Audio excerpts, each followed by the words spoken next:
So mungkin kita kepada soalan yang terakhir, mungkin soalan terakhir lebih kepada tentang penerangan mengenai alat-alat pusaka. Macam tadi kita dah faham sedikit sebanyak mengenai tentang hibah, dan antara alat yang lain yang ada mungkin nuzriyah dan juga apa lagi satu? Ada lagi? Hibah, nuzriyah. Itu dua yang selalu digunakan orang gunakanlah, atau wasiat, okay. atau wakaf. Yes, mungkin boleh terangkan dengan tools alat-alat ni supaya mungkin masyarakat ataupun kat luar sana yang bila nak buat persiapan pun okey, aku tahu apa yang aku nak lakukan. Jadi walaupun hibah atau nuzriyah dan sebagainya ada di Singapura, sebab kita tinggal di negara yang ada undang-undangnya, kita perlu pastikan akhirnya dalam pembahagian kita tentang nuzriyah ataupun hibah tersebut dia tidak bercanggah dengan undang-undang. Itu nombor satu, ya kan? Sebagai contoh, saya nak hibahkan rumah HDB saya kepada anak saya 3 orang pada waktu hidup, tapi nama hibah seperti itu tak boleh diiktiraf kecuali mendapat izin HDB. Jadi boleh minta izin juga perlu minta izin lah. Boleh buat penulisan lah. Boleh. Dia ada, tapi itu sekali lagi bergantung kepada minta nasihat daripada peguam macam mana nak buat supaya peguam boleh nasihatkan bagaimana perlu nak minta izin ke, boleh ke tidak daripada HDB dan sebagainya. Itu ada dia punya undang-undang dia. Jadi kita perlu tahu, satu, hibah ke, nuzriyah ke, apa saja, wakaf ke, wasiat, dia tidak boleh berlanggar dengan undang-undang negara. Sebab kalau dia langgar dengan undang-undang, dia boleh dia akan diketepikan. Tidak dikira. Ya kan, itu satu. Kedua, bila kita sebut tentang tadi hibah, dah sebut hibah adalah pembahagian harta ataupun pengenepian hak kita ke atas harta tersebut pada waktu kita hidup. Hibah ada macam-macam hibah lah. Ada hibah umrah, ada hibah rukbah, ya kan? Itu adalah nanti kita boleh bincang secara detail. Kita yang ambil lain, hibah je dulu. Nazar pula dia lebih kurang macam hibah, cuma bezanya adalah dia kata saya bernazar. Bila saya berapa jam sebelum saya meninggal dunia, nuzriyah, ataupun dalam kematian yang mengejut, ataupun 3 hari sebelum saya meninggal dunia, maka akan berpindah hak milik saya ke atas harta tersebut kepada fulan atau fulana. Itu namanya saya bernazar. Jadi nazar ni kalau seorang itu meninggal dan kemudian ada nazar yang belum terlaksana, maka nazar perlu dilaksanakan. Itu satu perkara tentang nazar. Tapi perlu kita tahu, kalau kita buat nazar, kita kemudian nak tukar nazar kita, itu nanti ada kafarahnya dan sebagainya. Jadi jadi kita perlu tahu. Itu satu. Kemudian kedua, kita sebut tentang wasiat. Ketiga wasiat.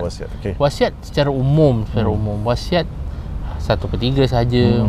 Dan wasiat memang boleh dibuat ke atas pembahagian harta selepas kematian, tapi wasiat tidak boleh dibuat untuk yang terimanya anggota keluarga yang boleh mendapat bahagian faraid, kecuali dipersetujui oleh semua.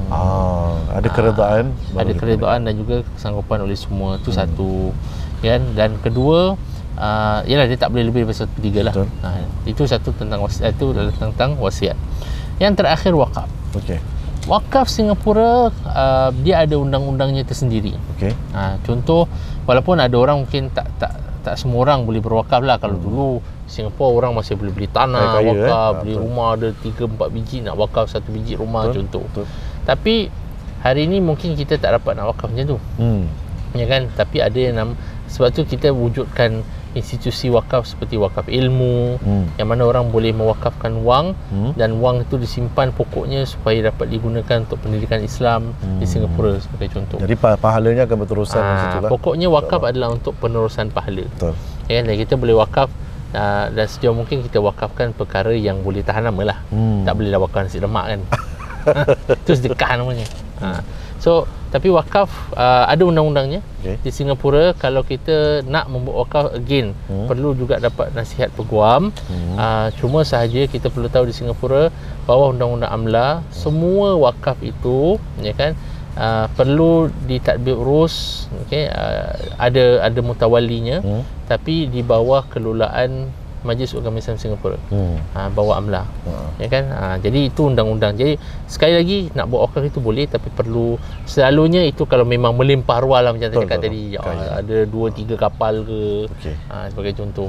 Jadi, atau ada property, ada banyak nak wakafkan. Sama ada kapal terbang ke, kan? Mungkin kapal dan sebagainya. Okey. Kebiasaannya bila seseorang tu meninggal, maka mungkin dia ada buat nominasi, mungkin dia ada buat beritahu dan sebagainya, tapi ada yang mungkin tidak mempersiapkan diri.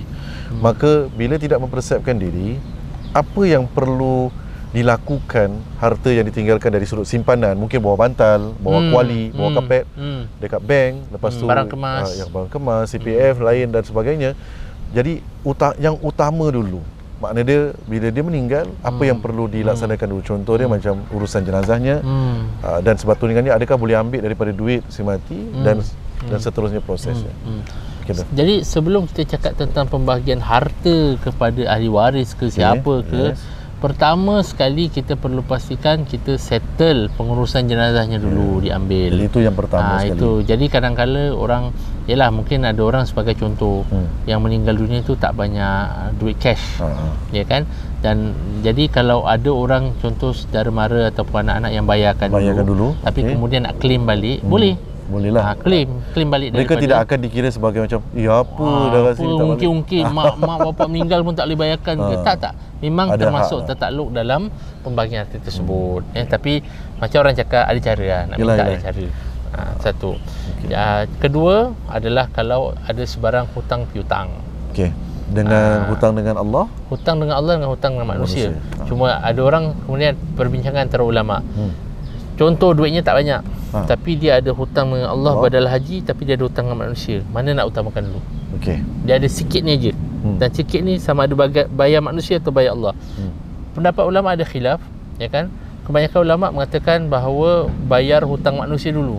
Sebab Allah Maha Pengampun. Allahuakbar. Manusia ni lain sikit. Jadi bayar yang manusia. Diutamakan hutang manusia sebelum hutang Allah. Sebab manusia ada keperluan. Allah Maha Kaya, Allah tak perlu kepada kita nak bayar hutangnya, Allah tahu. Tapi kalau nanti bila dah mampu kita nak hajikan contoh, silakan. Itu kira dihadiahkanlah daripada. Tapi hutang dengan Allah ni ada macam-macam kategori. Ada haji, kalau orang belum pergi haji, badal haji. Kalau orang yang contoh ada puasa, hutang puasa, maka perlu bayar fidyah untuk puasa, ya kan? Itu tengoklah, bergantung berapa tahun ke anggaran.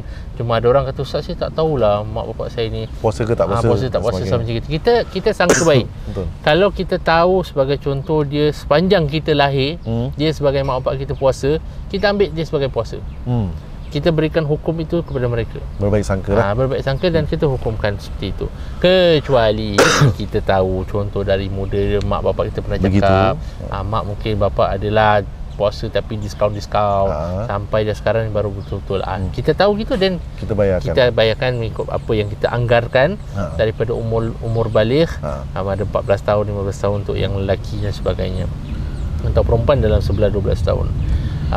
Itu zakat perlu kena tak zakat? Zakat juga selalu kita orang akan tanya. Betul. Zakat kita tengok. Kalau memang almarhum atau almarhumah dah memang bayar zakat, kita tahu, kita tak, kita boleh safely assume dah dia dah bayar zakat. Tapi kalau kita tak tahu, ada orang kata, Ustaz, saya kurang pasti lah, dia dah bayar zakat ke atas dia punya wang simpanan sebagai contoh ataupun tidak. Kalau nak play safe, kita bayarkan. Settlekan zakat dulu. Jadi haji, puasa, zakat, ini adalah hutang dengan Allah yang lazim ada. Kalau solat tak adalah. Solat dah habis. Cuma zakat selalunya orang tanya, Ustaz, zakat simpanan kita tahu, tapi sekarang bila CPF keluar, dan macam dah dibagikan, dah dinominatkan, insurans dia diberikan, adakah perlu dikeluarkan untuk diberikan zakat, termasuk juga rumah. So ni tiga benda.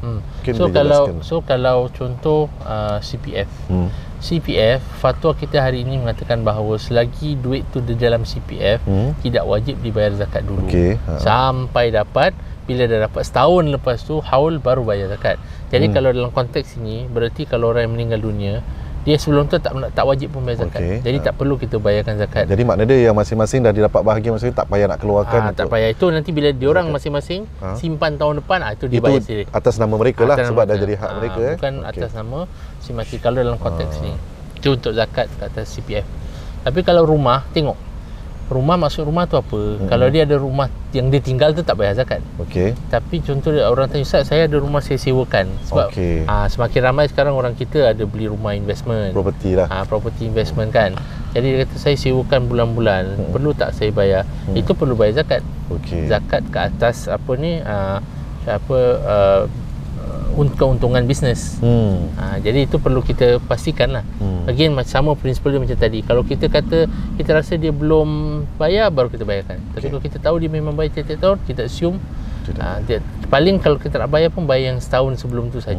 Tak payah. Maknanya dia lebih kepada tentang zakat zakat dari sudut rumah yang property lah. Bukan rumah tinggal. Rumah tinggal tak payah. Rumah tinggal walaupun dia dah jual ataupun dapat rumah tu, dia dah jadi hak kepada siapa yang. Contoh, atau kalau dia kata, Ustaz, saya ada rumah kat Johor lah. Jadi rumah Johor tu perlu tak nak bayar zakat? Saya tak tinggal selalu, saya balik. Itu dikira rumah yang kita tinggal. Saja kita tinggal 2 rumah. Dia tak tertakluk kepada ataupun 2 orang rumah. Jangan cek pasal. Dia zakat, apa tu zakat yang tu tak ada zakat. Kecuali dia sewakan rumah dekat Johor ke, itu lain. Berdasarkan property investment, dia jadi sesuatu yang perlu dizakatkan. Alhamdulillah. Baiklah, alhamdulillah, terima kasih Ustaz Irwan Hadi bersama dengan kita, dan alhamdulillah kita telah memahami kali ini mengenai tentang harta pusaka, dan ia melibatkan kita semua. Persiapan perlu dibuat daripada awal kerana kematian tidak mengenal usia. Jadi mudah-mudahan apa yang disampaikan ini bermanfaat. InsyaAllah sehingga kita ketemu lagi dalam episod yang akan datang dalam Journey of NK. Wassalamualaikum warahmatullahi wabarakatuh.